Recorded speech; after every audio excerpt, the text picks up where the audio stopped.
Hello, everybody. I'm Will. And I'm Kristen. And this is I'm watching The Sandman, Season 1, Episode 8. Playing house. This is a spoiler show. You have been warned. We used to only do that with, like, the movie episodes. And I was like, we need to start doing it in TV.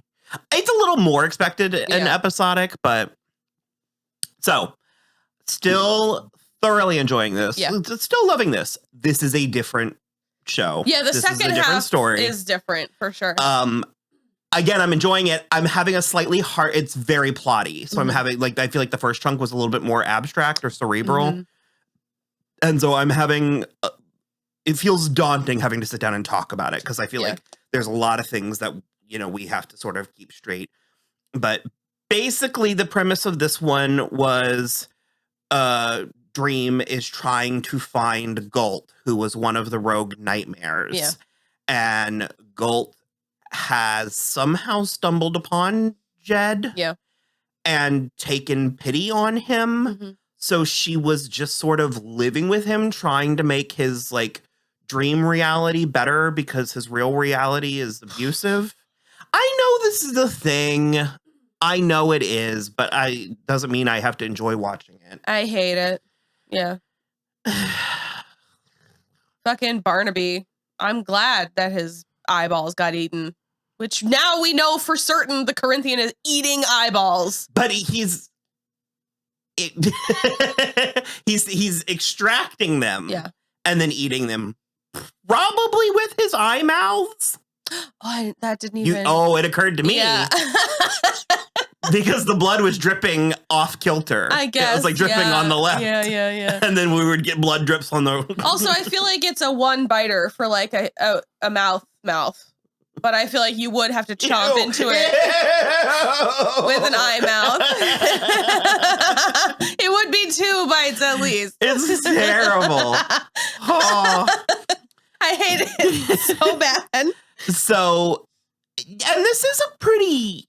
I don't want to say brutal or vicious. It has brutal and vicious qualities. Sure. But it's not a brutal or vicious show. Because I was curious a little bit about Clarice because they made a point for her to be... She was a battered woman herself. Yeah. So it's like... Because part of me wanted to be like, this bitch is worthless. And another part of me is like, she's so in it. She's doing as much as she can. But also it was the like... Shit, what was I going to say? Like the whole thing was just... Like, every ounce of it was horrible. She was, like, trying to help. She couldn't help. He was just, like, with the belt and everything. I'm going to tie you up to the pipes downstairs and break every bone in your body. I can't. It's horrible. That's also not Florida. It's not even close. Not that many mountain ranges in Florida. Well, yes to that. But also... Basements. I love Neil Gaiman, and he does very good research, but this is maybe something that just skipped a blind spot. There are, especially not in a beach town, no underground floors to speak of. There are no stairs that go down under the ground. So... That was a miss. It's a California thing. Because remember, for the first season of Cougar Town, they tried to pretend they were in Florida. Yeah. They did a decent job. But by like season 4, there was mountain ranges right next to the beach. And it was like those famous Florida Gulf Coast mountains. Whatever. That's just our fun little thing being here. We live in the middle of the state and we are only 90 feet above sea level. So it's not. There's like a hill or two. Yeah, but. So Dream... Sandman, whatever, does end up finding Galt. Yeah. And she was like really cool. Oh my God, so cool. She was like kind of almost like synapses or like a galaxy swirling. And she doesn't want to be a nightmare. Yeah. And he was real rigid, which I get the sense that Gregory used to be a nightmare and then he wasn't. Which one was Gregory? The gargoyle. Oh, but that also... they said he used to be a nightmare, and then he wasn't anymore, and so he was just like their pet. I don't know why she can't be a Dream instead. Well, Dream, it's not frequent. Like, it's not like...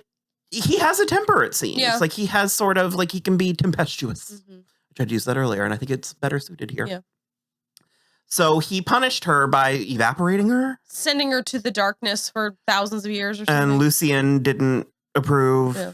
She made it known. He told her he dismissed her. He also, Galt was just like, she was like, Jed is being abused in his waking life. I just wanted his I think dreams Dream to be better. Totally get that, but I also think Dream had a point that it's like you could also be doing damage. I mean, he was still like being awake every day. He was like still being for a now, kid. but it seems like it could spiral. Sure. Like they could codependent real quick and he could lose his mind. Which is seemingly what's happening to Lyda. What? I don't like it. I love the house. Yeah. The house is amazing. Well, so I am I'm cautious. I'm leery of whatever the B&B is. Oh, yes. But I'm more suspicious of her husband.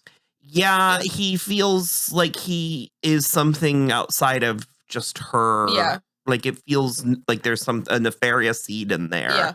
Because now she's trying to imagine being pregnant, and it's like, well, no, she is pregnant. Did it take root? Yeah. Okay. So she like became immediately pregnant in the super pregnant in the dream, and then she woke up and looked in the mirror. There was a bump. I thought maybe she was just sticking her stomach out. No, I think they're body horror. Immediate pregnancies are body horror. Regular pregnancies are body horror. It's I can't.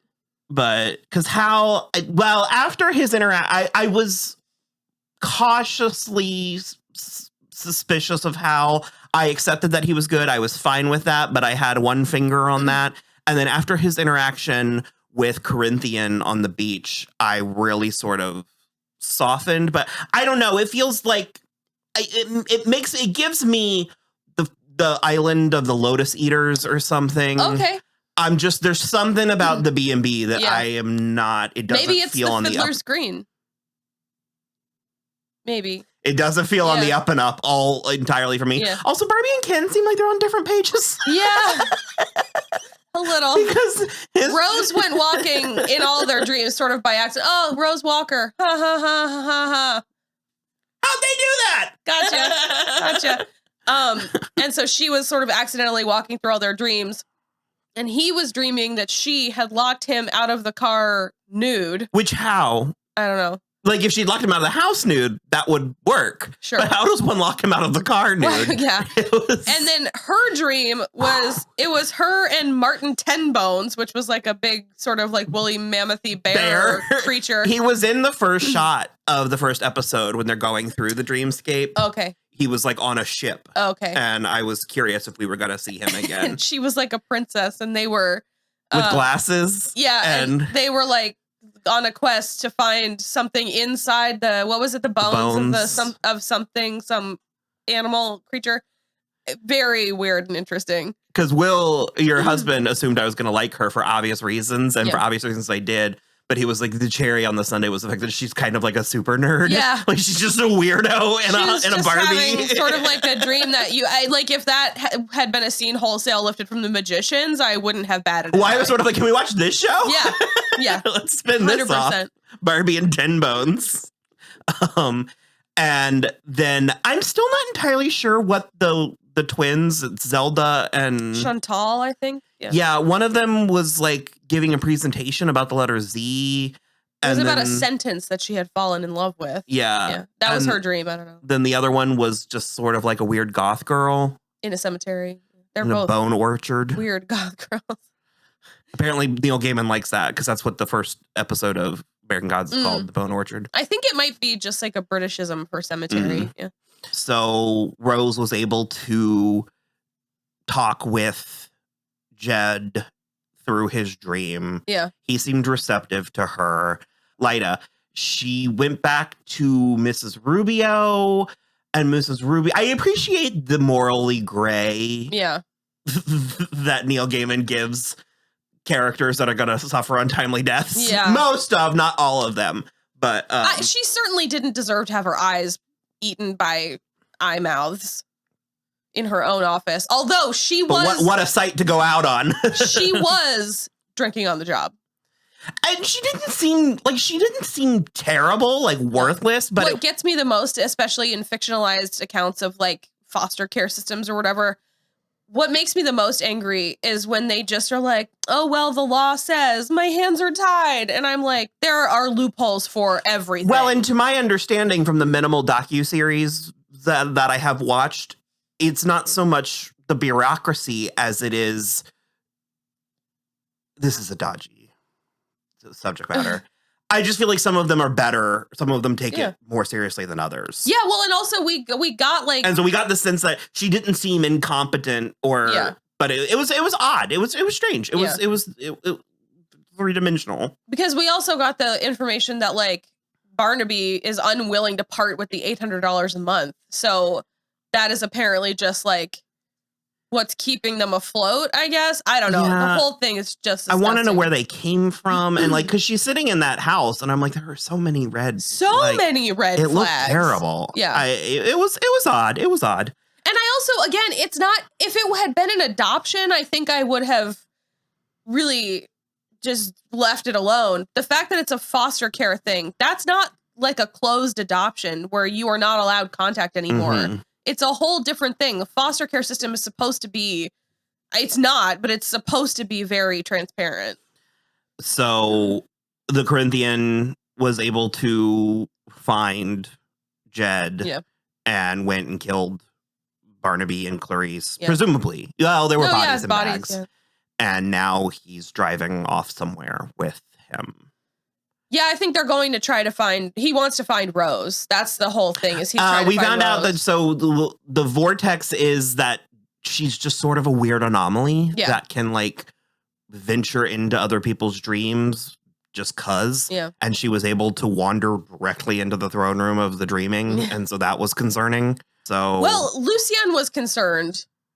Dream is not. He was a little like, he's like, it's interesting, but he was like, we don't. He's being very cavalier. Yeah. Which feels in character. Yeah. This wasn't in this episode, it was the previous episode, but like on 3 times we've heard of something called the prodigal. I think it's one of the other 7 siblings, of them. Yeah. So, I think that's good for I enjoyed it, but like I said, it's different. I just sort of want to watch it at this point. So we're going to go keep watching it. Yeah, we are. Yep. Bye. Bye.